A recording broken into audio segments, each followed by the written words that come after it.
Hello and welcome to the Part-Time Gamers, the gaming podcast for people with full-time lives. I'm Cyranex, clocking in with my good friend, 9 of 12. September. Yep, indeed. Well, yeah, it's been a very interesting week. I have been childless for the last week. So my mom took all three of my kids up north for 2 weeks, starting last Saturday. This is the longest my wife and I have been without children since we've had children.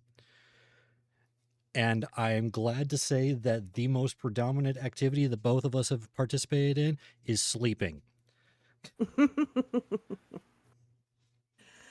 I knew I had to finish that sentence. Otherwise, yeah, anyways. I know you miss him a little, though. Yeah. I mean, seriously, I went to bed, like I actually started getting a migraine last night at about like midnight or so. So I went to bed relatively early for me. And I didn't get out of bed until like 1 o'clock in the afternoon, and it felt amazing. Yeah. It was so nice. Anyways, we still Back got to that pre-child level of Yeah. adulting where man. you can sleep. Yeah. I mean, my oldest is 11 now. So it's been like basically that whole time, this is the longest we've been without children since then. And we get 1 more week, and my work schedule has gone back to normal as of tomorrow. So it's going to be somewhat relaxing, actually. So it's going to be nice. But yeah. In the meantime, been hopelessly addicted to Pal World, which is I know that I don't typically like open world games, but every so often my hyper focus will hone in on one, and I'll be able to like kind of push through and start playing through it and everything. I really like Pal World because there's a lot of options to make it a little bit less grindy as well. And I do have a little bit of a feeling of nostalgia for like the capturing of the pals, like because of old school Pokemon and everything. So it's holding my attention for now, but I've been playing so much that this past week. Okay. It's been interesting. But like I said last week, that is not going to be a game we're going to be talking about on the show, because despite how much you I've keep been saying enjoying that it, and then talking about it. well, yeah. Well, I mean, like in depth on the show, like an Right. actual subject. Because despite how much I'm enjoying it right now, I can play for hours and feel like I've done almost nothing by the end of the night. Well, something's getting the reward centers going, though. Yeah, I mean, but like there is like I'm making advancement in it, but it's like very minimal over a long period of time that involves like me finally going, okay, this is just what I'm doing. It's like, if anything, this is a practice in me trying to work on implicit goals. There's seriously one night where it's like, okay, this is what I'm doing, and everything I did for that night was to achieve that one goal, which was to build one thing, which literally took about 4 hours. That sounds like sound life training. Yeah. I mean, that is something I am trying to apply in my life more often, is just Finishing things? Yeah, try to do one thing to completion and then go to something else.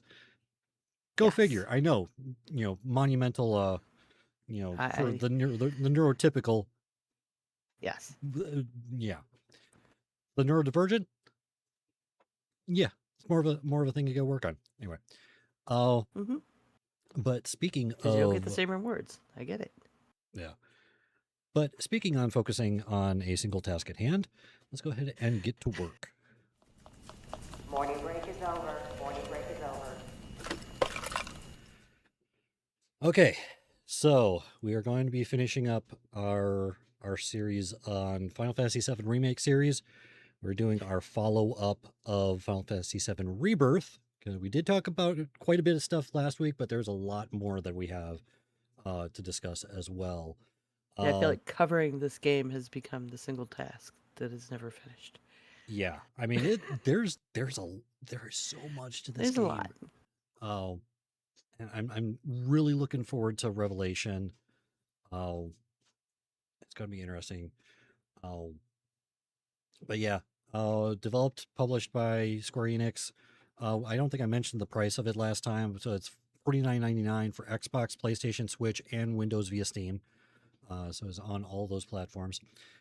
And so I'm trying to remember. Last week we talked a little bit more mechanically about like the open world aspects, why I think worked well with that, about some of the other things like that. But uh, I don't think we really touched on a lot of the character development. Oh, I think we kind of alluded to it with Barrett and everything, but there is in this segment especially there's a lot of development for a lot of the characters, going back into their backstory and stuff like that. And in the first game and remake, we got mostly it seemed to focus a lot on Aerith. We got a lot more backstory for her in remake, and in Rebirth they expand on that even further, and then they also start expanding a lot on the other characters. Uh, and expanding on Cloud through the other characters as well, which is interesting because, like we mentioned last week, there's something weird about Cloud's memories. So he's kind of become an unreliable narrator, in a sense. So a lot of his Mm-hmm. backstory is actually explained through the memories of the other characters, uh, especially Tifa, since she had a childhood. They grew up together in Nibelheim. Uh, But yeah, there's a lot of just character development in this, and like to start off with, we alluded to Barrett in last episode. His whole thing is just heartbreaking, uh, because like uh, you get to, I think it's called it's something Corel. It's in the same area as the Gold Saucer and everything, but it's this just absolutely dilapidated, almost slum-like mining community. And as they're approaching this town, which is where Barrett grew up, you just see his whole demeanor shift. He goes from the very boisterous, the very tough, ginormous black guy to like just shrinking down and becoming incredibly timid as soon as he started going into that town. And he's openly mocked, uh, nearly assaulted. There's like no one in the town that has any respect for him. And you find out later that his backstory is he used to be one of the more prominent voices in that town back when it was a coal mining town. They used to have coal as their primary source of energy, and then Shinra approached them and approached the town in order to build a reactor for them, using Mako energy. And it's supposed to be, because they were advertising it as they do, as this clean source of energy. It's a very abundant and everything like that, revolutionize the town. And Barrett was all for it. He wanted to get out of the mining, out of the mines and everything, and kind of move on, with technology and everything. But his best friend, Dine, was the opposite. He said, "I don't trust Shinra. We shouldn't be building this here." Oh, and Barrett ended up being the deciding vote to build the reactor. A few years later, the reactor explodes, and Shinra, Corpo is going to Corpo. Instead of fixing it, they have this shining safety record that they need to maintain at all costs. So they just destroy the town. They just completely burn the town to the ground in order to, and then blame the inhabitants of the town that the reactor blew up. In the process, Barrett, you know, Dine is attacked by Shinra soldiers.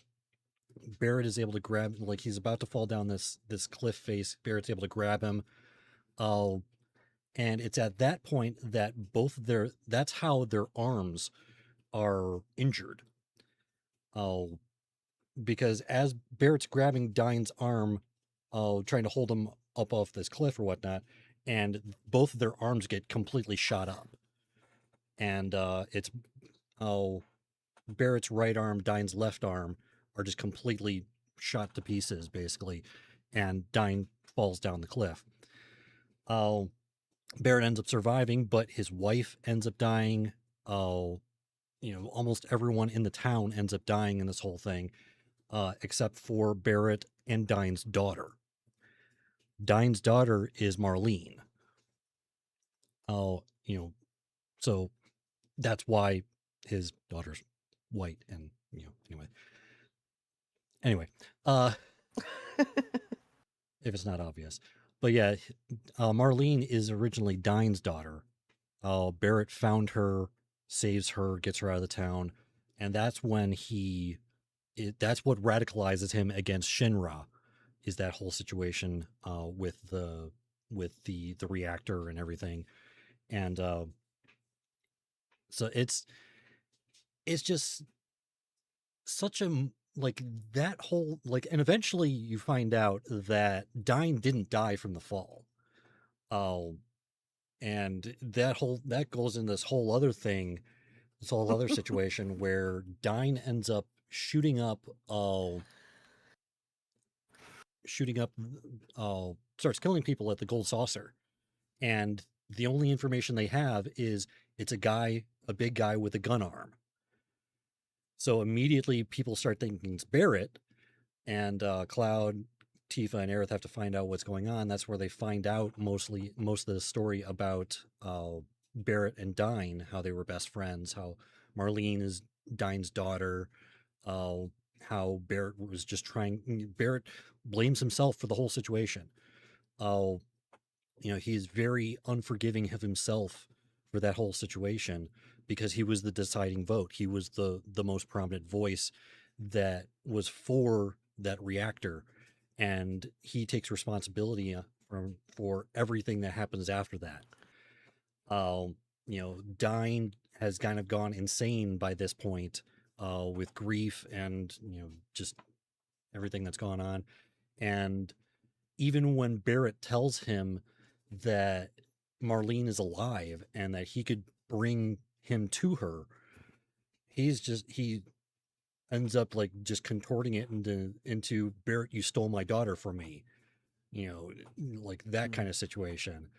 Uh, and it's just like this was one of the times during the game where I was nearly in tears just hearing about his story, hearing about what he went through, uh, and like this whole situation of what like radicalized him towards Shinra.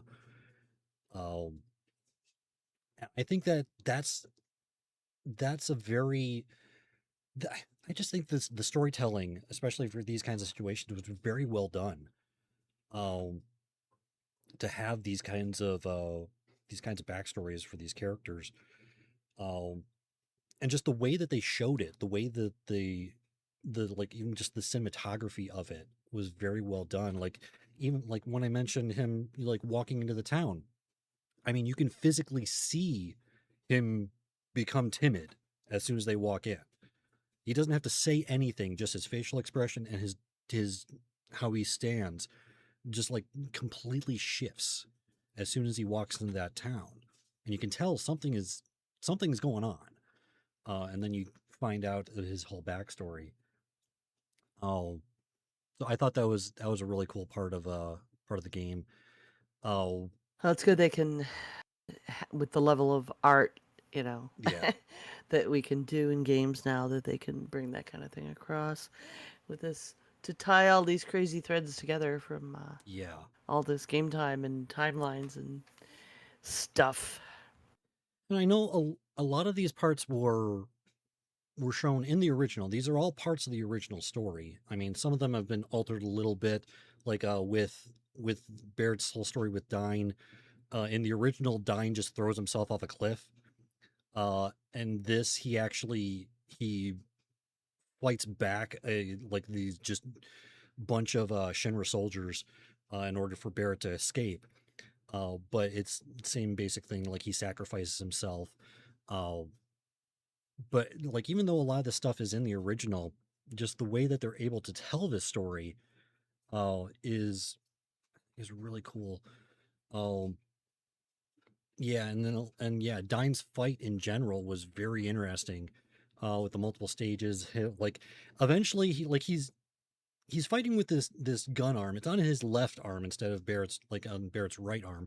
Uh, but like he's throwing, I think he's like throwing out grenades at some point. At one point, he's like somehow his arm gets like almost mutated, except without, instead of being like biological mutation, it's like mechanical mutation, and he just like it becomes this giant, uh like weird tentacle arm, but it's made out of like car parts and stuff like that, just junk in the junkyard that they're fighting in. uh, but yeah, it's just the storytelling that they have in this, I think, is just phenomenal. Being able to convey that level of hurt, of uh just that depth of feeling, I think is really cool. Barrett's a really good example of that. Tifa's another good example of that. You find out about her past as well, and how her past ties in with Cloud. Uh, like we heard at the beginning of the game, Cloud is going through this flashback, recounting his recollection of the events at Nibelheim that led to Sephiroth, Sephiroth's fall. And Tifa confides in Aerith that she doesn't remember Cloud being there at all for the whole situation. We find out why in well, we actually find out there is a game that takes place before the events of Remake called Crisis Core, I believe, which actually does show what happens during that event, because it's from the perspective of Zach Fair, uh, who is another character in this in Rebirth that becomes more prominent, uh, and is also like kind of the like the primary figure in the whole like multiple timeline theories and stuff like that. Which, oh my goodness, I don't even know. Is it? I don't know if you can call it a theory though, because the thing with Zach, I understand, is he's from a different timeline. Like he yeah, experienced Aerith dying, and and then he gets to this other timeline, and he's like trying to prevent that, but then he ends up having to decide who he's going to save because he learns somebody else is about to get killed, and yeah. like I he has mean, foreknowledge. yeah. I mean, and that's one thing that's kind of interesting is like then at the beginning of or actually at the end of Remake, they show as everyone else is leaving Midgar, that shows Zack and Cloud coming to Midgar. And what's interesting is those the timing of that. If Zack and Cloud are coming towards Midgar as they're leaving, that means that the fight against the embodiment of fate, the harbinger of fate, took place just before Zack was supposed to die. Which means that like that as the harbinger of fate is killed, it affects Zack's timeline as well. So it's really like there's we mentioned a video, a 9-hour deep dive analysis of the video, or of Rebirth. We mentioned it last week, uh, and it mentioned this, that like as if those two, if they actually have that timed like that, then the when fate is defeated and they're unlocked from it, that's when Zack would be facing the Shinra soldiers that originally would have killed him. Um, so it's again, it's interesting to try to tie all these things together. Uh, where like because now you have Zack didn't die when he was supposed to. You have uh, events, even though the events of Rebirth more or less still kind of end up in the same place as they did in the original story. The way that they get there is very different, and you have certain events that took place in the original that don't take place in this, and vice versa. Like for example, in the OG story, you don't hear anything about the weapons until much later in the game. And yet in Rebirth, the weapons are present and are like when they go to the reactor in Gungaga, that's when they see the one of the weapons for the first time. And for those unfamiliar, weapons are in this context are basically giant creatures that are the defenders of nature, of they're defenders of the planet, and they only awaken when the planet is in dire need. Um, so the fact that the weapons are awakening earlier than they would in the original story is interesting because we've established that Sephiroth and Aerith have foreknowledge of of events that would have taken place in the original story, but have taken place differently in this timeline. And Sephiroth has accelerated his plans because of that. And because he's accelerated his plans, naturally the weapons would come out earlier as well. So there's like, it's very interesting trying to tie these threads together and to see that a lot of them actually do coincide with each other and do have some logic behind them why the events would be different more than just as for a narrative reason or more than just like a pacing reason, like meta reason for the game itself. But like even within the game, it makes sense that some of these things, like there is logic behind why these things would happen differently with what little other changes there are. Um, but yeah, so uh, yeah, trying to one thing at a time. Okay. Uh, Should have put made the marbles. notes. Yeah. Because you know There's how you so are, and I haven't played enough of this to keep you on track, babe. yeah, I know. I know it's normally my job. I know. Oh, but like I was mentioning Tifa's background with Cloud back in the Nibelheim incident, and like it goes into there's a segment where she's actually swallowed by a weapon at the Gungaga reactor, which is another zone in the game and whatnot. Um, and it like brings about these memories of her past. Because you know the life stream is composed of memories and emotions and life force and stuff like that. So as she's inside the weapon, which is traveling through the life stream, and these bring back memories of her past. You know, finding out about remembering about Cloud and everything like that, and during their childhood. And you know, there's a scene where her and Cloud are really young, sitting on top of the not the windmill, uh The water water tower? tower. Yes, that one. Uh they're sitting on top of the water tower, and that's when Tifa asks Cloud to promise her that if she feels trapped, that she will save him, or that he will save her. And he makes the promise and everything like that. And then it's like there was another segment where Tifa's mother had died, and they had like it was supposed to be like a ghost story that the dead are on the other side of the mountain. And it was intended to be to scare the children from never going over the other side of the mountain. Tifa took it a little bit too literally, and when her mother passed away, she actually tried to travel to the other side of the mountain to see her mother again.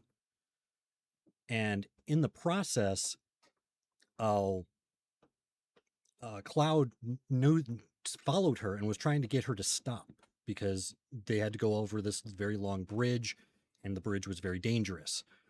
Which is one of the reasons why they told the story, just to prevent kids from going over there. Tifa ends up falling, gets injured, and loses her memory of the event. Uh, and the children at back at Nibelheim are telling her that it was Cloud's fault that she fell. That Cloud was telling her that she should do it and everything like that. That she was egging her on, which is the exact opposite of what actually happened. You know, Cloud was trying to protect her, was trying to stop her from going over there, and for whatever reason, Tifa never thought to question it. So right off from that point, she had this started getting this misinformation, started getting this resentment or dislike of Cloud because of what she thought was his fault. Oh, eventually she finds out, like, after the whole event and Gungaga, and she's saved from the weapon. Uh, her and Cloud are talking about it, and this comes up, and Cloud tells her, "It's like, no, I was trying to stop you," and kind of clears the air with that. Um, and it's like, with her after, like, at the Nibelheim incident with Sephiroth, she nearly gets killed. Like her whole thing with getting saved. Like, you actually, I think you meet the doctor that saved her in the game as well. Um, but her nearly dying, her father was killed uh, during that whole event, and yeah, she's gone through some stuff. It wasn't quite. I think for that situation, it wasn't quite as. I don't think it was quite as impactful as Barrett's story. Um, just because, like, with Barrett's story, it was seemed like the exact opposite of his demeanor up until that point. Uh, but with Tifa's story, it's very much it's tied in with Cloud, their whole relationship together, growing up in Nibelheim.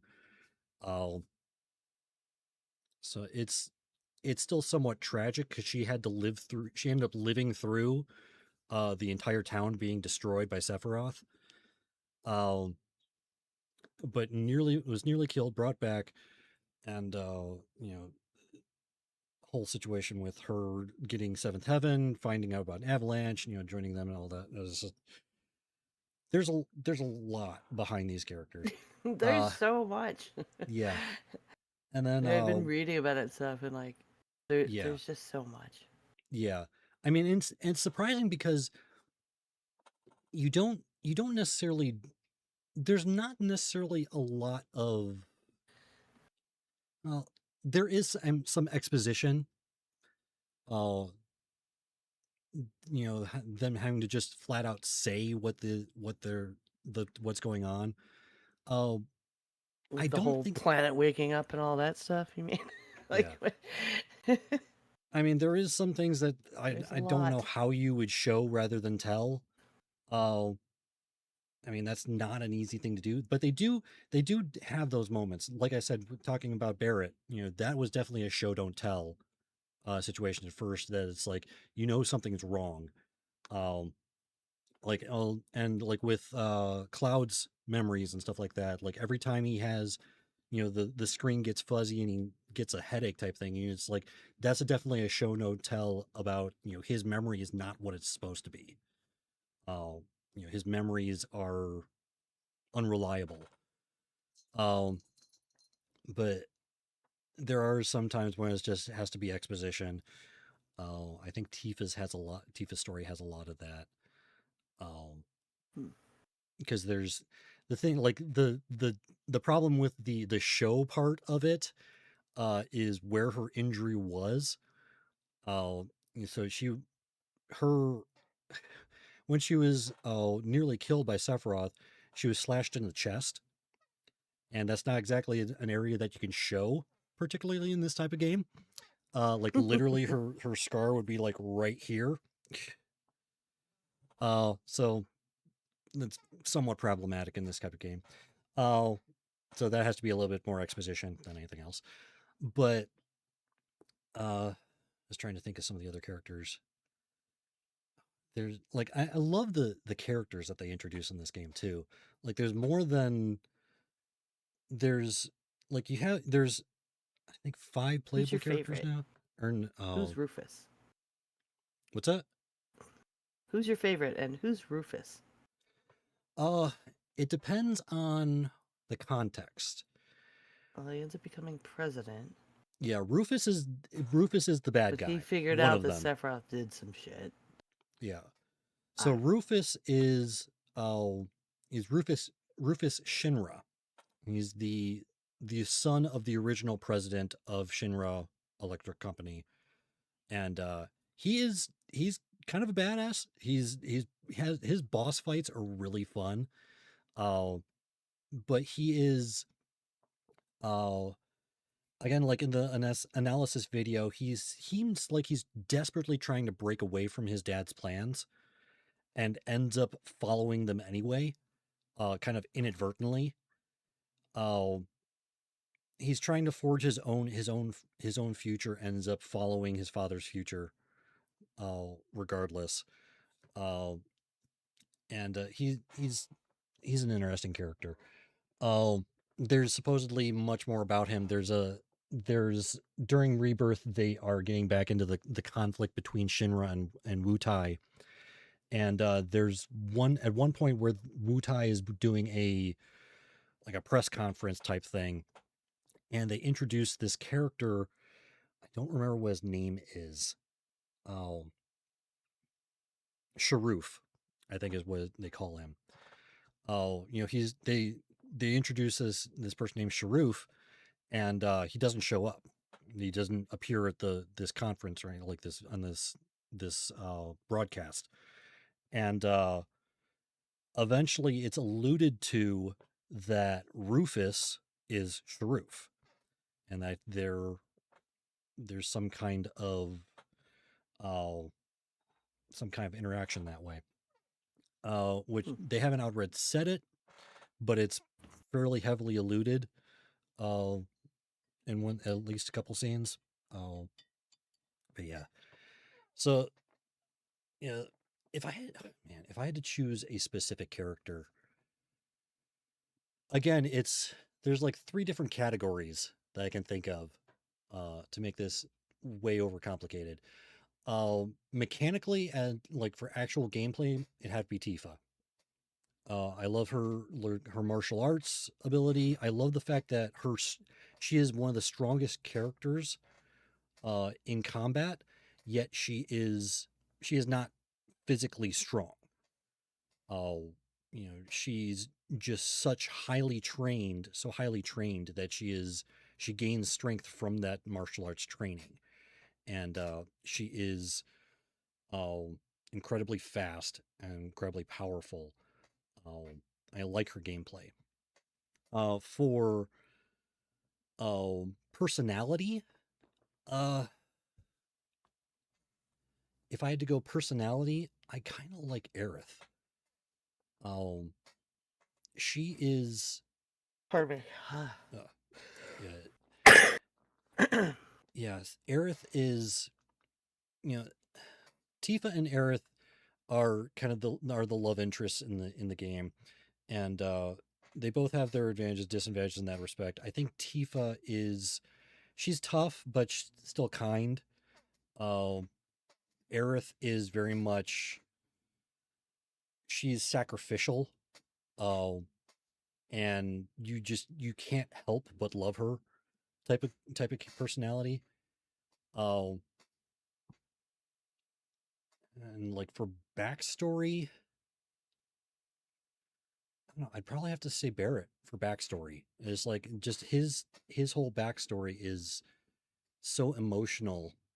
Uh, and being a father myself, uh, having to be in tough situations, I can kind of sympathize to a point.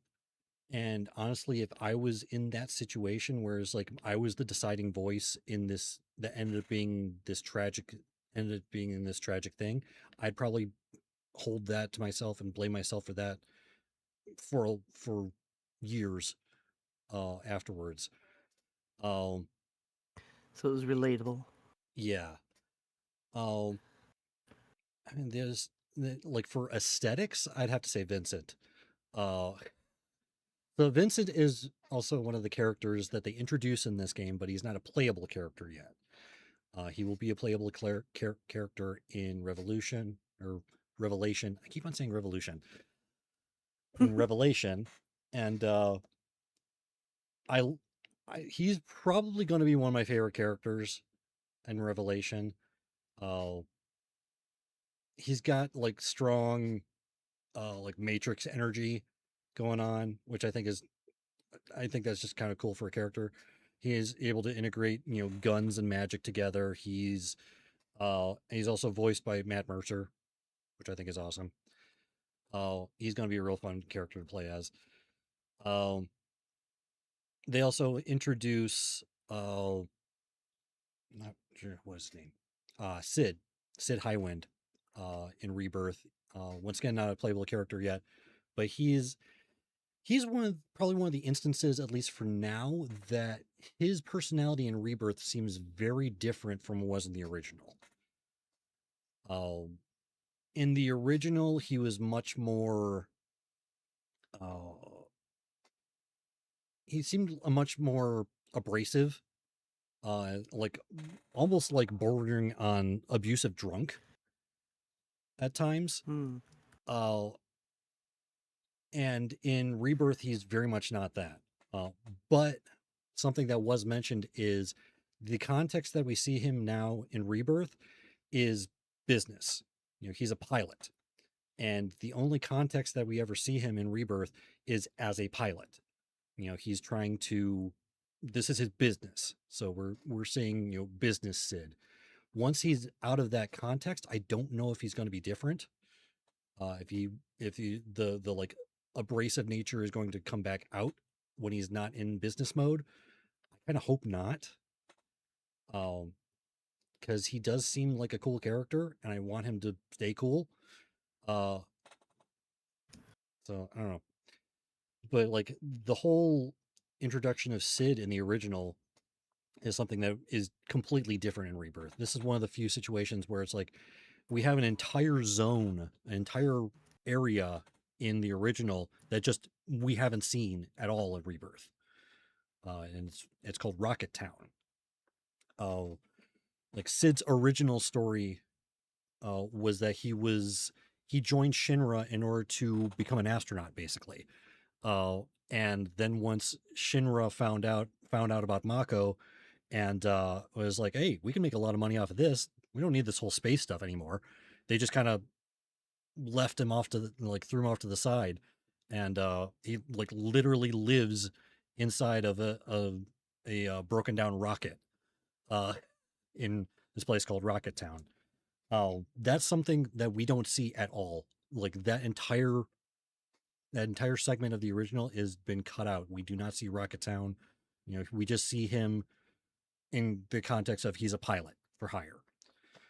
Uh, we have another character whose story we get a lot backstory on is Red 13. He's playable in this. He was not in remake. He's the like weird looking red dog looking thing guy. I don't know how to describe him. Uh, uh, we find out a lot of his backstory in this. Uh, First of all, we find out that he's actually faking his voice in order for people to take him seriously. We find out he's effectively like an early teenager. Uh, I think he actually lives longer than humans. So I don't remember exactly how old he is, but he's like an early teenager. It's like a preteen, and his actual voice, oh, is much younger and kind of annoying actually. I This is one of the times where it's like I really wish that they didn't have this because his normal voice is actually really irritating to me. Oh, but like you find out his real name is Nanaki, not Red 13. Red 13 is the name that Hojo gave him because he was red and he was the 13th experiment or whatever. A little on the nose, I guess. But we find Like out he's Stitch. yeah. Yeah. Oh, we find out his name is Nanaki, and he has this whole backstory with this place called Cosmo Canyon. He's supposed to be a guardian of the of Ca- of the city in Cosmo Canyon, and horribly just hates his father. Uh, because he thinks that his father was a coward. Uh, a long time ago, the town was attacked by another race called the Gi, and at one point the way that he's told is his father ran away from the fight. So he was brought up to believe that his father was a coward, that he ran away from this fight. And ends up finding out through intentionally through the events that take place in Cosmo Canyon that his father wasn't running from the fight. His father was running to seal the door, basically, to seal away the enemy and protect everyone in the town. And so you find out, like, in the process, his father basically become petrified in like as a guardian of the door that prevented the Gi from attacking the rest of the town.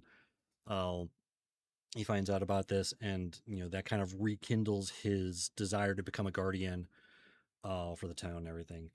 Uh, it's really interesting with him, like how his resentment towards his father kind of drove him so far, and how that it shifts after he finds out the truth about his father.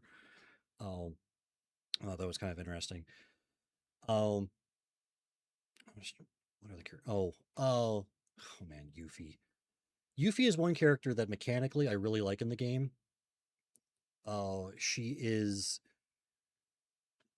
If there is ever a situation where you need elemental damage or to take advantage of resistances or weaknesses in the enemy, she is perfect for that because she has an innate ability that just changes the element of her attacks, uh, which is really good. Otherwise, you'd have to do like have materia for spells and everything like that. She can just switch the damage type on her normal attacks and go from there. So mechanically, she's really good. Personality wise, she is far too chipper and irritates me most of the time. Uh, I mean, she's like, I think she's like 15 or so, something like 15, 16. So she hasn't been ruined by the world yet, I guess. Uh, but it's like just the way she talks. Maybe I'm just old and cynical now, but the way she talks throughout most of the game just kind of irritates me. Uh, but she's otherwise a really fun character. You actually find out about a lot of her past in. So there was an update for remake that introduced what was called intermission, which is a separate kind of mini campaign where Yuffie is the main character, and you go through a little bit of her backstory during the events of remake. So you find out a little bit more about her past. She is a Wutai ninja, uh, and so she's another interesting character. And in the original, how you get her, like she was actually one of the, like two characters that you could actually completely miss in the original. Uh, Okay. in the original, you had to find her like randomly out in the field, fight her, beat her, say the correct thing, and then she would join your team. So there was a lot more steps you need to go through to get her into your team. In this, in Rebirth, she just becomes one of your teammates at a certain point. She's a guaranteed character. There's no characters that you can miss in this, which is I think is a better way of doing it. Um, Especially if you're going to go so in depth with character development for each one. Um, Yeah. so I think it was cool that you can actually get her no matter what. She is an asset to the team. She has a place. It's just sometimes she's far too chipper for my tastes. Uh, uh, and then you have eventually you also get this little cat creature named Kate Sith. Um, who is Kate Sith's background is kind of interesting because Kate Sith himself and the Moogle that he rides uh, are actually mechanical. They're robots. Uh, you find out that the person controlling Kate Sith is an executive within Shinra who does not agree with how they're doing things and is trying to do something uh, to combat that. If anything, for their own uh, their own conscience. So he's acting through Kate Sith, controlling it from his office basically, and joins the team in order to like kind of clear his conscience, feel like he's doing something good by helping them out. Is another character that I almost never actually have him in my team, like ever. Uh, because he's like I like his backstory. I like him being in the story, but mechanically and like personality wise is okay, but mechanically I hate him because like Mm. everything about him is gambling. I wouldn't be able to resist because cat. But True, yeah. Um, that's but yeah, just it's me. like all of his special stuff is like, oh, I'm literally going to roll a dice, and whatever it lands on is the effect you get. And it's like I hate that. I don't Oh, that care. could be fun though. I know it can be fun. It's like I know there's a lot of people out there who like that kind of stuff. I hate random. Chaos goblins. What's that? Chaos goblins. Yeah. Yeah, there's yeah. I don't know. I mean, he's still an interesting character, just in the story as well. Just because he has some very divisive parts of the story. Because there's one point where he just flat out betrays everyone else. Um, Mm. and you kind of have to you find out later why. And it actually was to he betrays them in order to try to protect them. Oh, but at the time he like after he does that literally is kicked out of the party and you can't play it have him in the party for until like the last chapter of the game. Oh, Mm. because of that betrayal. Yeah, But that would be irritating. yeah. Throw you for a loop, like Oh, your rhythm. yeah. Like especially To if all he of a is a sudden not character have a that character. yeah, if he is a character that you normally play as, having him to just betray the party and not able to be accessed for a portion of the game. Yeah. Uh I mean, granted, I think at that point it's like literally one chapter that he's unavailable and he excuse me, joins back up at the end of that chapter. Okay. But still, it's like it's a pretty big chapter that he's not available on. So if you kind of focus on him, he can be kind of problematic.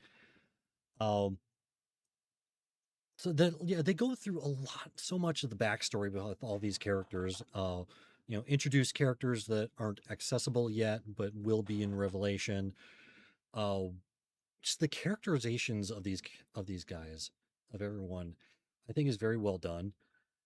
Um and so that's definitely one big aspect that you find out a lot about in Rebirth. I don't think you're going to get like you'll I think Rebirth really does a lot of the heavy lifting when it comes to backstory for most of the characters. uh I think there's going to be a lot less of that in Revelation, with the exception of Cloud still has a lot of backstory to go through. uh like you start to like you go like going through Revelation, that's when you're going to find out the depths of his unreliable memory and like actually find out what's going on, I think.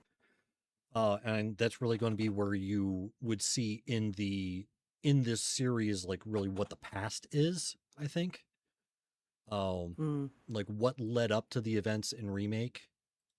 Like what led up to Shinra doing what they're doing, what led up to uh Aerith uh ending up where she ends up, everything like that.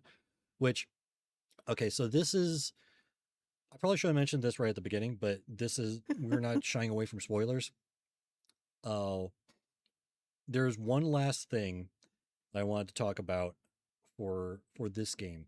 And if you do not want to be spoiled on the ending of this game, unfortunately, you will have to stop listening now, because this is a huge part of Rebirth.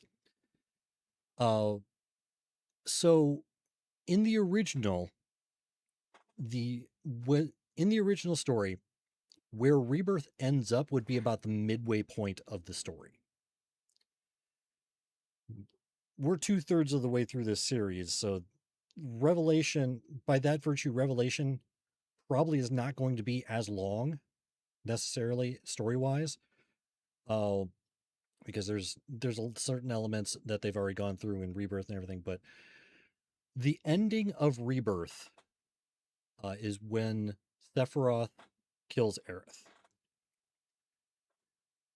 Now, the thing is, even if you know the original story, and you know that Sephiroth kills Aerith, the way they go about it in Rebirth is very interesting. Because I somehow, when I originally played through Rebirth, I somehow managed to avoid all spoilers for the ending. Uh, and one of the biggest questions I have is, okay, they're playing with this idea of defying fate. Is there a chance at the ending of Rebirth that Cloud is able to save Aerith? That was the question that I had throughout the entire time playing Rebirth. And the answer is both, kind of. The way that they have this ending, I think, is very impactful because they end up going to the Forgotten Capital, which is like the last Cetra temple on the planet. And Aerith is there basically praying for the life stream, uh, trying to gain strength from the life stream, type of thing. Trying to help the life stream against Sephiroth's plans. And while she's there, uh, Cloud approaches her, and the black there's at this point there's two different colors of whispers. The whispers are still present. There's black whispers and there's white whispers. Black whispers are entirely controlled by Sephiroth at this point. So he's able to control to a certain degree fate that he wants to try to create. And then white whispers are trying to preserve natural fate, or like what's supposed to happen. Oh, so the black whispers are what Sephiroth wants to happen, white whispers are what should happen. And at first, Cloud, as he approaches Aerith, is surrounded by these black whispers that are like trying to force him to kill Aerith himself. Doesn't work, he's able to resist. But Sephiroth drops in from above with the intention of killing Aerith. Cloud is able to break free of the whispers and is able to deflect Sephiroth away. While this is going on, they have this very strong rainbow effect, glow effect on the scene, which is supposed to be an indicator that like either it's a branch in the timeline, or like it's something multiversal, multiple timeline related.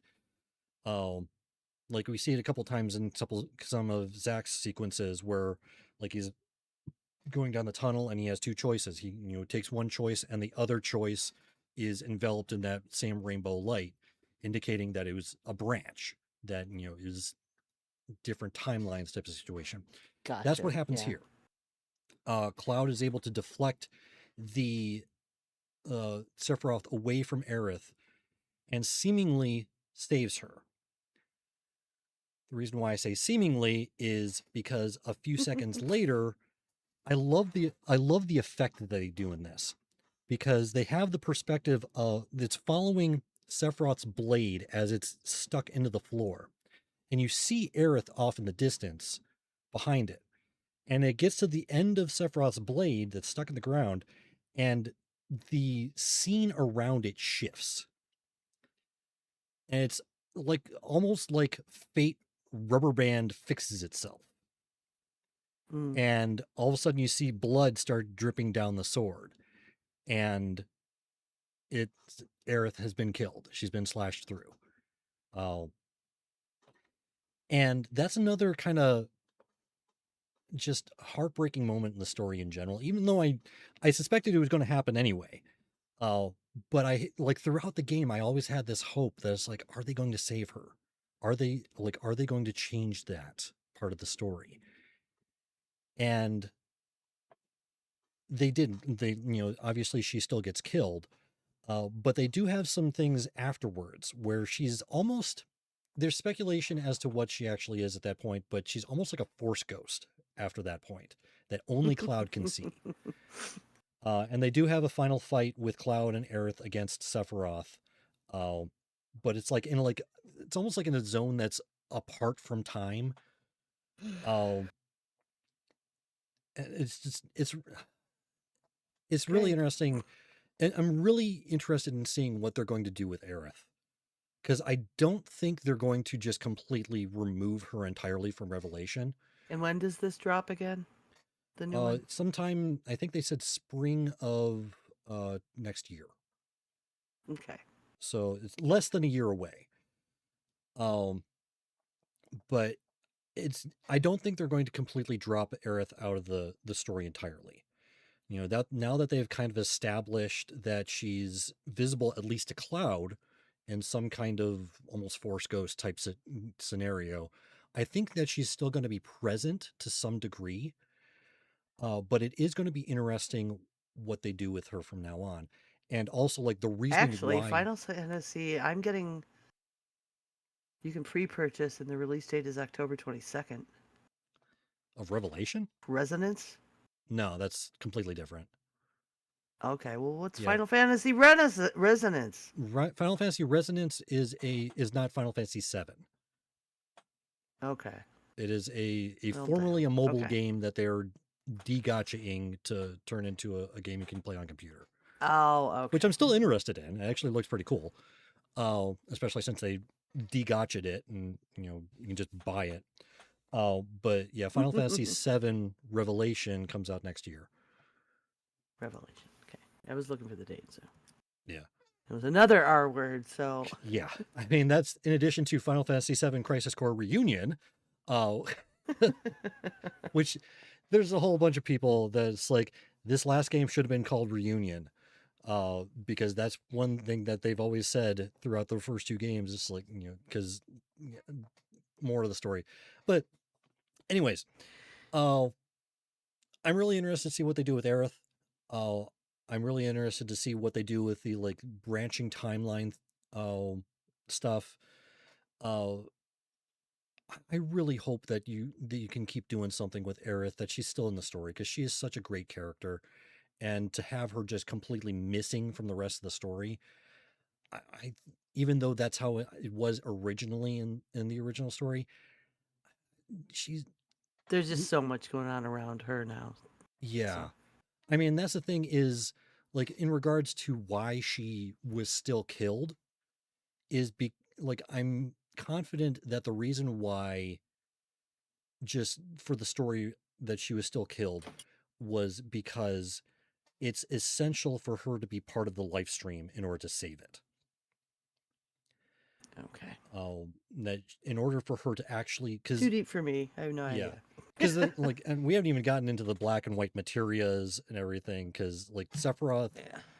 Sephiroth wants the black materia, which causes meteor, which, like, he's trying to do that in order to deal enough damage to the planet that the life stream exposes itself to try to heal it, and he plans on taking the power of the life stream through that.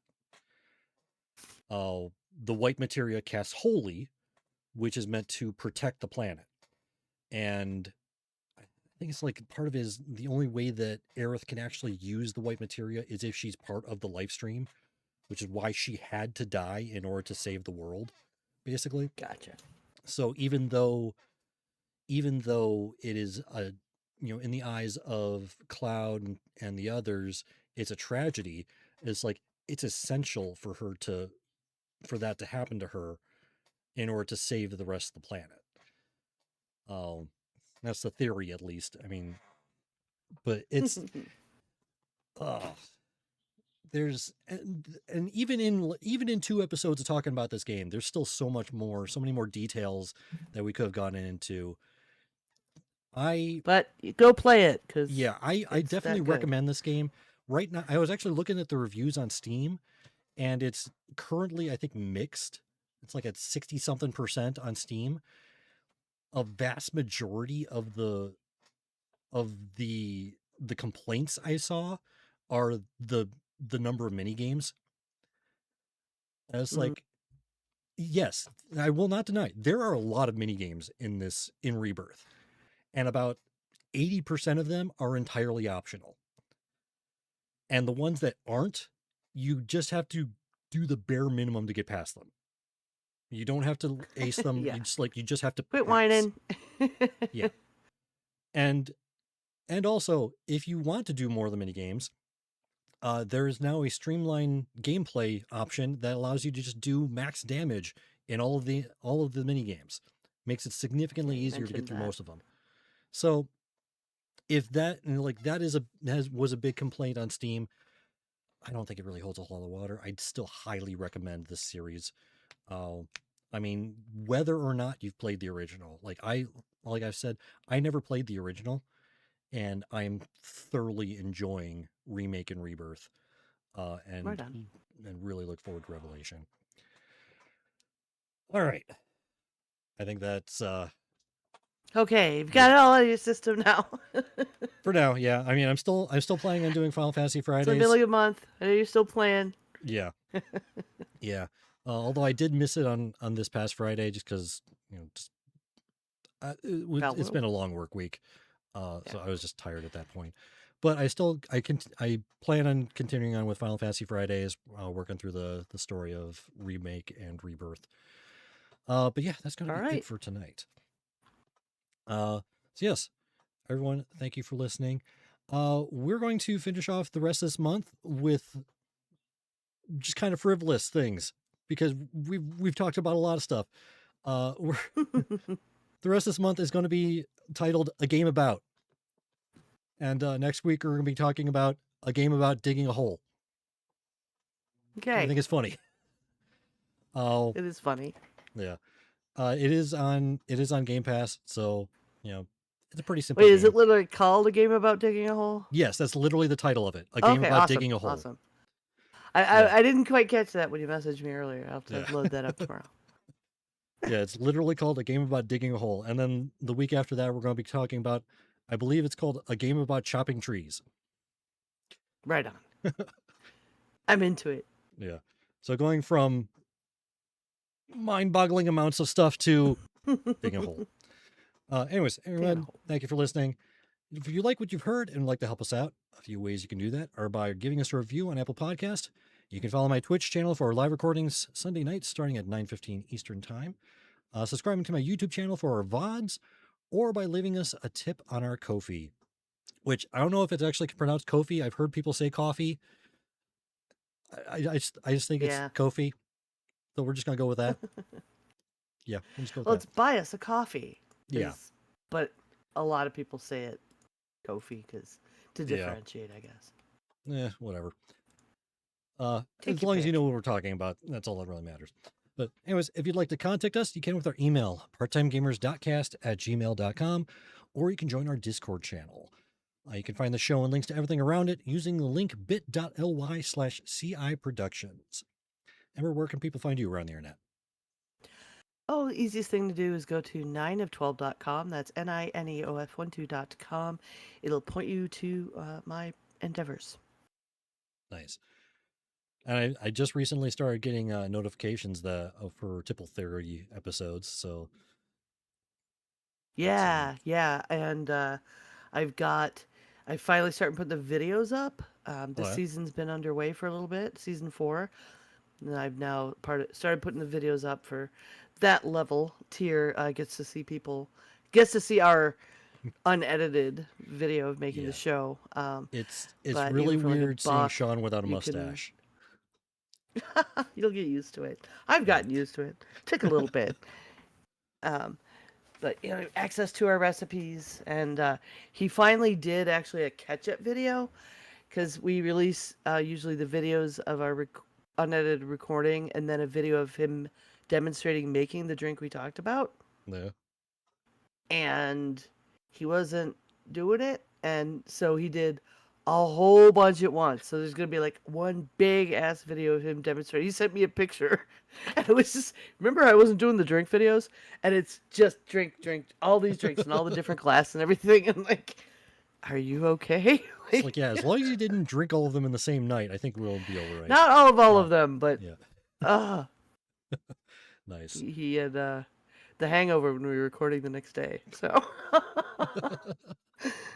Nice. And most of the time, you'll be able to find Theo here when his work isn't being a butt. Yeah. yeah. I can sympathize with having to do more work than you normally should be doing. But normally you can find him here. But yeah, everyone, until next time, we are the Part-Time Gamers. Yeah, I should make sure I have the right thing on there. There we go. We are the Part-Time Gamers clocking out.